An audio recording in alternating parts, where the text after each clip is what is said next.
রামের সত্যের বুদ্ধি। রাম ভাঙা কুড়ে ঘরে বসে খালি হাঁড়ির দিকে তাকিয়ে দীর্ঘশ্বাস ফেলে।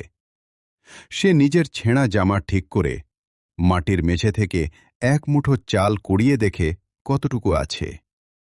বাইরে বাজারের শব্দ শুনে সে সিদ্ধান্ত নেয় আজ কাজ খুঁজতে বেরোবে। সে মনে মনে ভাবে, গরিব হলেও মিথ্যা বলবো না, তবে বুদ্ধি খাটাতে হবে। হাতে একটা পুরনো কাপড়ে থলে নিয়ে সে বাজারের দিকে হাঁটা শুরু করে।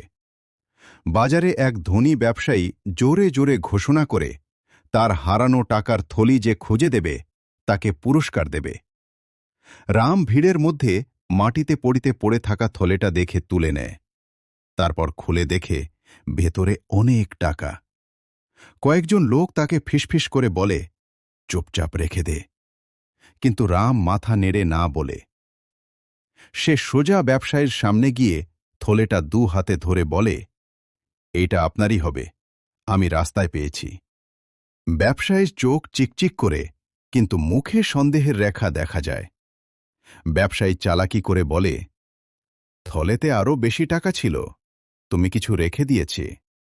চারপাশের লোকজন রামের দিকে আঙুল তোলে, আর রামের বুক ধক ধক করে ওঠে। তবু সে শান্ত থাকে।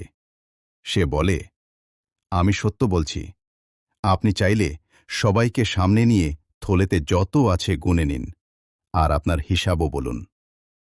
তারপর রাম প্রস্তাব দেয়, বাজারের মোড়ের ন্যায় বিচারক বুড়ো কাকার কাছে গিয়ে বিচার করা হোক। ব্যবসায়ী বাধ্য হয়ে রাজি হয়, আর রাম দৃঢ় পায়ে তাকে নিয়ে সেখানে পৌঁছায়। বুড়ো কাকা প্রথমে থলেটা খুলে সবার সামনে টাকা গুনে দেখায়। তারপর ব্যবসায়ীকে জিজ্ঞাসা করে সে ঠিক কত টাকা হারিয়েছে। ব্যবসায়ী তাড়াহুড়ো করে বড় অঙ্ক বলে ফেলে, কিন্তু বুড়ো কাকা সঙ্গে সঙ্গে ধরে ফেলে যে এই অঙ্কের মতো নোট থলেতে নেই, তাই মিথ্যিটা স্পষ্ট হয়ে যায়। লোকজন ব্যবসায়ীকে ধিক্কার দেয়, আর বুড়ো কাকা রামের সততার জন্য পুরস্কার হিসেবে থলেতে থাকা কিছু টাকা আইনমতো তাকে দিতে বলেন। রাম টাকা নিয়ে মাথা নত করে বলে, আমার দরকার ছিল, কিন্তু সত্যটা আরও দরকার ছিল, আর তার মুখে শান্ত হাসি ফুটে ওঠে। সে বাড়ি ফিরে হাঁড়িতে চাল ঢালে, কুঁড়ে ঘরে উষ্ণ আলো জ্বলে ওঠে, আর রাম মনে মনে প্রতিজ্ঞা করে বুদ্ধি আর সত্যে একসঙ্গে রাখলেই জীবন বদলায়।